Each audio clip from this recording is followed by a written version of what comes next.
Prime Video has unveiled the emotionally gripping trailer for the Mehta Boys, marking Boman Irani's directorial debut.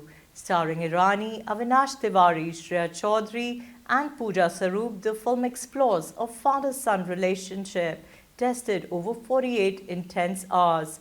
In a conversation with ANI, Tiwari called the film a deeply relatable, highlighting its exploration of family bonds beyond just the father-son dynamic. Co-written by Oscar winner Alex Dinelaris, The Mehta Boys premieres on February 7th, streaming in Hindi with regional dubs and subtitles. Take a look.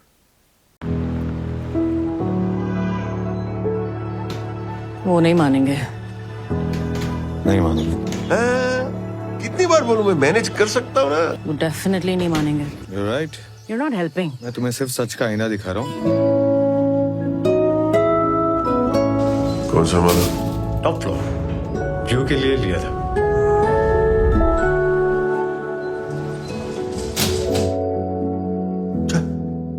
एक floor चल के जाना है। हाँ? 2 दिन की बात है, मैं संभाल लूंगा। तू लाइट ऑन रख के गया था। घर वापस आओ तो मुझे अंधेरा पसंद नहीं। मैं गद्दे पे सो जाता हूँ, तू अपने बेड पे सोए। नहीं, मैं गद्दे पे सो जाता हूँ, मुझे वैसे भी कल ऑफिस जल्दी जाना है। तेरा काम खराब होगा। रात भर आपसे ऐसे बहस करता रहा तो डेफिनेटली होगा। अगर मैं बोलूंगा मीठा है तो बोलेंगे ना खारूच है। मैं अगर बोलूंगा सांस ले लो तो बेहोश होके गिर जाएंगे, मर जाएंगे, लेकिन सांस नहीं लेंगे। जीना कौन छे? उसका नाम ज़ारा है। She is beautiful. Try not to sound so surprised. Architects ने तो ताजमहल बनाया था पेपर और पेंसिल के साथ। कंप्यूटर के बिना तो कुछ नहीं कर सकता। अब मेरे काम का मजाक उड़ा रहे। मैं कभी समझा है ना समझने की कोशिश की है। तुम डरते हो that you're not good enough. My father and I, why is it so complicated? Handbrake से हाथ हटाइए। मैंने कहा हैंडब्रेक पे से हाथ हटाइए। Are you okay? Is he an adult or is he a child? He's your father.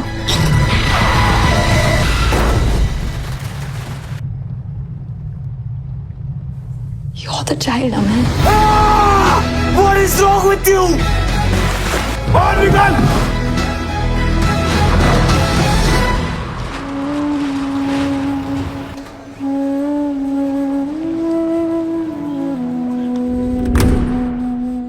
Next generation से रिश्ता, फादर सन, थोड़ा बताएं पिक्चर के बारे में। सुजॉय घोष बहुत साल पहले मेरे घर आए थे, 2-4 आइडियाज लेके कि आपको मेरे साथ ये फिल्म करनी है, आपको कौन सा आइडिया पसंद है। तो ये दूसरा या तीसरा वन लाइनर उन्होंने नरेट किया। बाप बेटे जिनके बीच में अनबन बहुत सालों से 48 आवर्स साथ में गुजारना है, क्या होगा। मुझे बहुत पसंद है। मैंने कहा तो चलो बनाते। बोले नहीं, मुझे डायरेक्ट करना है। तो सुजॉय घोष ने बोला ये आपका हो गया, and he gave me the one liner like that. और अभी हमने ट्रेलर रिलीज के दौरान लोग मुझे, आपने ये सब्जेक्ट चुना क्यों, आपको क्यों पसंद आया। और सब लोग ने कहा कि ट्रेलर बहुत पसंद आया। मैंने यही सवाल किया आपसे, आपको क्यों पसंद आया। वही रीजन है जिसकी वजह से मुझे ये कहानी पसंद आया।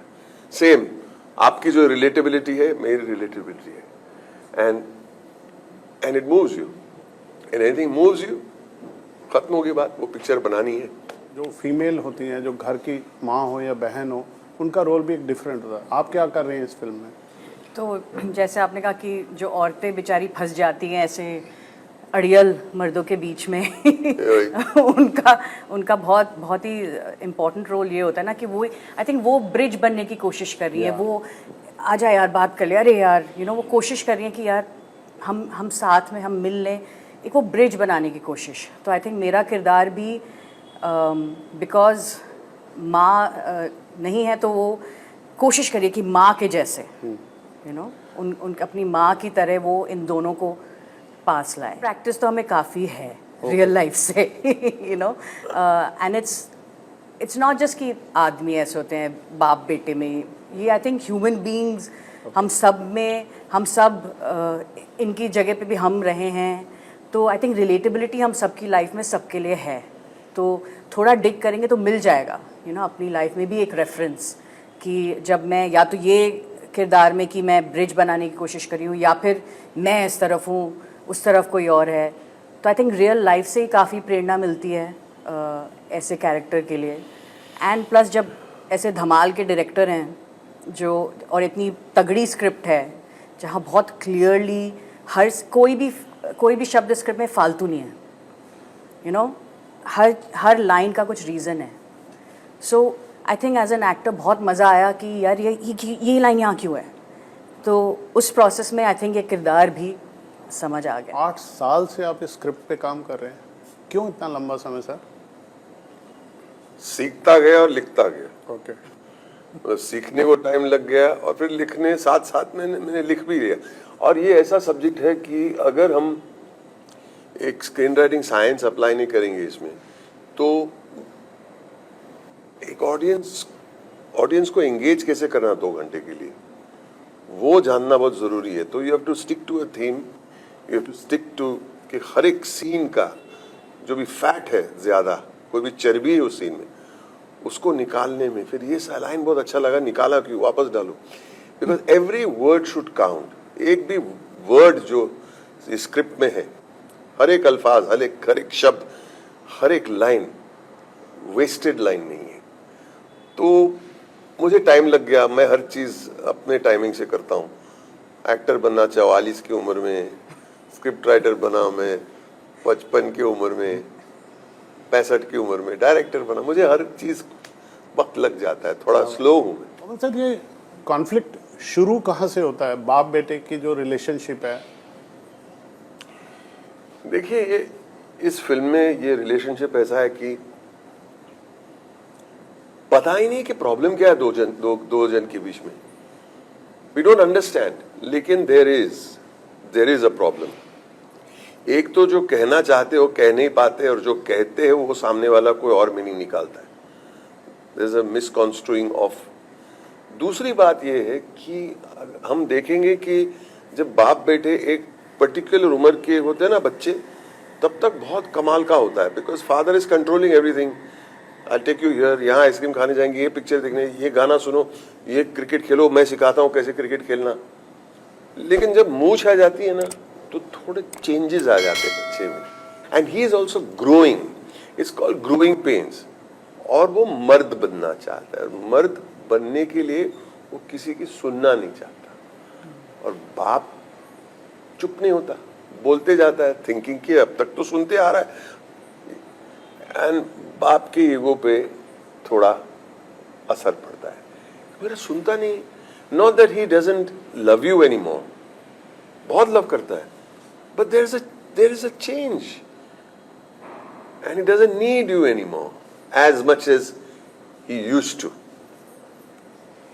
चलिए हम उम्मीद करेंगे फिल्म लोगों को पसंद आए और समाज में थोड़ा सा भी बदलाव ला पाए, तो बहुत उम्मीद अच्छी रहेगी। बहुत बहुत शुक्रिया हमसे। Thank you Neeraj, you so kind. Mehta boys ji. Avinash बताएं क्या कर रहे हैं आप, पापा के साथ लड़ाई कर रहे हैं, कॉन्फ्लिक्ट ऑफ इंटरेस्ट क्या है ये? जी, मेहता बॉयज एसेंशियली तो बाप बेटे की कहानी है, और दोनों के बीच में एक कॉन्फ्लिक्ट है। फिल्म में 48 घंटे के लिए वो एक ही घर में आते हैं, और उसके बाद क्या होता है उन दोनों के बीच में, that is what the film is all about. मुझे लगता है कि आप अगर फिल्म को देखेंगे, आपको हर तरीके से अपने पर्सनल रिश्ते, बाप बेटे के रिश्ते के बारे में एक इंसाइट तो मिलेगा ही, बट मुझे लगता है कि आपके जितने भी रिश्ते हों ज़िंदगी में, जिनसे आपको प्यार या मोहब्बत हो, या कोई बैरियर हो, वो सारी चीज़ें बहुत ही रिलेटेबल लगेंगी। फिल्म आपके दिल को छुएगी, ऐसा मुझे यकीन है इस बात का, और कुछ ऐसे इंसाइट्स मिलेंगे जो शायद हमारी ज़िंदगी को थोड़ा और बेहतर बनाने में हेल्पफुल। जब ये फिल्म की स्क्रिप्ट आपको अप्रोच किया गया होगा, तो कहीं आप भी यंग बॉय हैं, आपकी भी फैमिली, फादर से रिलेशन, कहीं कोई टच किया रियल लाइफ का कोई? पर्सनली तो मुझे बिल्कुल टच किया। मुझे जैसा कि आजकल सिनेमा में माहौल भी है, हर कोई बड़ा फिल्म करना चाहता है, बड़ी फिल्म करना चाहता है, जैसे ट्रेलर लॉन्च पे हमारे यहाँ बात हो रही थी कि 10 गाड़ियाँ उड़ी हों, तो मैं भी वैसी कोई चीज़ ढूंढ रहा था वेरी ऑनेस्टली। सुजात सौदागर जो डायरेक्टर थे बम्बई मेरी जान के, वो प्रोड्यूसर भी हैं इस फिल्म के, उन्होंने पर्सनली रीच आउट किया। उन्होंने कहा कि मैं तुम्हें एक स्क्रिप्ट भेज रहा हूँ, पढ़ना है इसे। तो मैंने कहा सर मैं थोड़ा अभी सोच रहा हूँ, ऐसा सोच रहा हूँ, वैसा सोच रहा हूँ। तो उन्होंने पढ़ लो, उसके बाद बात करेंगे। जब मैंने स्क्रिप्ट पढ़ी तो मुझे ऐसा लगा कि अगर मैं अपने आप को एक कलाकार समझता हूँ, एक आर्टिस्ट कहता हूँ, तो कोई भी रीज़न नहीं होना चाहिए मुझे इस फिल्म को ना कहने के लिए। I should jump on this. और मैंने तुरंत फ़ोन किया उन्हें कि मुझे प्लीज़ किसी भी हालत में, तो उन्होंने कहा Boman sir will make a decision, वो बताएंगे कि आप इसके लायक सही हैं या नहीं। मुझे याद है कि मैं बमन सर से मिलने गया और उन्होंने कहा कि एक सीन पढ़ो मेरे लिए। तो मैंने कहा ठीक है सर। मुझे लगा ऑडिशन हो रहा है ये। मैंने 5 मिनट का समय लिया, आया और हमने सीन पढ़ना शुरू किया। मुझे याद है कि 2 मिनट लगा हुआ सीन पढ़ने में। तीसरे मिनट में उनका जैकेट बाहर आ गया, मैं भी जो बैठा हुआ था मैं उठ के खड़ा हो गया और हम दोनों लिटरली साथ में सीन करने लग गए। तो उस तरह का क्रिएटिव एनर्जी था उस वक्त। And that is the very moment हमें लगा कि ये चीज़ शायद, उन्हें कब लगा मैं नहीं जानता, मेरे लिए मुझे पर्सनली क्या बात उस वक्त लगा कि शायद अब ये फिल्म हम कर रहे हैं और ये फिल्म बहुत ही शानदार है। रिया, आपका क्या किरदार है इस फिल्म में, आप क्या कर रही हैं? जी मेरे कैरेक्टर का नाम है ज़ारा। मैं अविनाश के कैरेक्टर अमय की गर्लफ्रेंड हूँ। पर जो ज़ारा का कैरेक्टर है वो बहुत ही खूबसूरत तरीके से लिखा गया है, क्योंकि एम्पावर्ड है। पर एक मैं बमन सर के साथ ये बातें कर रही थी हमारे वर्कशॉप के टाइम पे, कि जो एम्पावरमेंट ये शब्द है हम लोग ये यूज़ करते हैं, उसके कई मतलब होते हैं। पर सर के लिए इस फिल्म में जो सारे फीमेल कैरेक्टर्स हैं, एम्पावरमेंट सिर्फ अग्रेशन से नहीं आता या फिर झगड़े से या फिर अपना पावर दिखाने में नहीं होता। एम्पावरमेंट साइलेंस में भी होता है, एम्पावरमेंट स्थिरता में भी होती है। तो ये सारी चीज़ें इन सबको समझना वही मेरे लिए फाउंडेशन था ज़ारा के कैरेक्टर के लिए। और वो अमय की गर्लफ्रेंड है तो उससे बेइंतहा प्यार करती हैं, तो वो चाहती है कि अच्छा करे अपने लाइफ में। और वही से आई थिंक उनका जो रिलेशनशिप इस्टेब्लिश हुआ है कि वो उसे पुश करती है अपने बाउंड्री को क्रॉस करने का, क्योंकि वो जानती है कि उसकी क्षमता क्या है, जो वो समझता है उससे बहुत ज़्यादा है। और अमय के कैरेक्टर के साथ साथ जो बमन सर हैं वो अमय के पिताजी हैं, तो उनके साथ एक खूबसूरत रिश्ता है। क्योंकि आई थिंक हमारे देश में तो ऐसे होता है कि जो पार्टनर्स के बीच में होता है वो एक तरफ, पर जो जिस रिस्पेक्ट और प्यार से हम अपने पार्टनर के पेरेंट्स के साथ बिहेव करते हैं वो बहुत खूबसूरत है। I think Indians are really known for that. तो जो बमन सर का कैरेक्टर, उनके साथ बहुत ही स्वीट रिलेशनशिप है ज़ारा का। और ज़्यादा जानने के लिए आप ज़रूर देखिएगा मेहता बॉयज़ ऑन 7 आपसे फेब। शुक्रिया कहना चाहता हूँ, इतनी खूबसूरत हिंदी सुनने को मुझे मिली है श्रेया जी से। बिल्कुल क्यों उम्मीद फिल्म थी नहीं अच्छा- सुनने को आई? नहीं, मैं बस ये कहना चाहता हूँ, thank you sir, thank you so much. मैं एक चीज़ ऐड करता हूँ सिंपल, जब बॉयफ्रेंड फादर से लड़के आता है जी, तो वो फ्रस्ट्रेशन गर्लफ्रेंड पे भी निकलता है। ऐसा कितना इफेक्ट होता है, या उसके बीच में वो ब्रिज का काम करते हैं, उनको और भड़का भी सकते हैं वो उसके फादर के प्रति, या समझा भी सकते हैं, दोनों ही Correct. बातें। तो कैसा रोल इस पे, कहीं कोई सिमिलरिटी लगती है रियल लाइफ? एक्चुअली सर जैसा आप पूछ रहे हैं ना, ऐसे बहुत लोग सोचते हैं और उन्हीं के लिए हमने ये फिल्म बनाई है। क्योंकि ये जो फिल्म है ना, ये नहीं कहता कि कौन राइट है कौन रॉन्ग है। At the end of the day जो माता पिता होते हैं वो माता पिता हैं, जो बच्चे हैं वो बच्चे हैं। Correct. ये समझना ज़रूरी है। हम बस इस पे बात कर रहे हैं कि अगर आपके लिए थोड़ा सिंपैथी या एम्पैथी होगी अपने बच्चे के लिए और बच्चे को अपने पिताजी के लिए, जैसे मेहता बॉयज़ में है, तो ये दुनिया एक बहुत खूबसूरत दुनिया बन जाएगी। We just want people to evoke a little more emotion and empathy towards their parents and a parent for a child.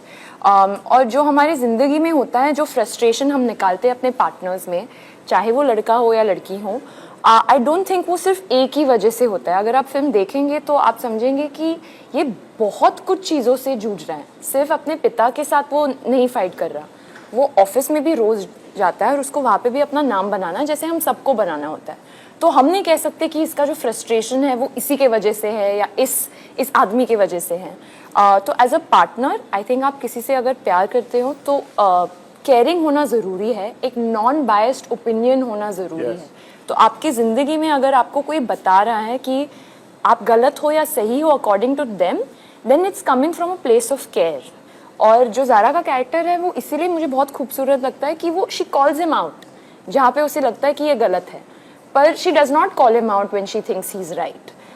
तो I think as partners you have to understand कि अगर आप किसी से प्यार करते हो then you need to trust each other, and please don't be with somebody जो भड़का रहा है आपको अपने फादर के against. I mean unless it is some really different and sad situation, but I feel love is about families coming together, and that's what being Indian is also about. देखिए, मेरा personal मानना हमेशा ये रहा है कि intention, किसी चीज़ का क्या इंटेंशन है। जैसे इन्होंने कहा कि अगर वो मुझसे प्यार करते हैं, उनका इंटेंशन मुझे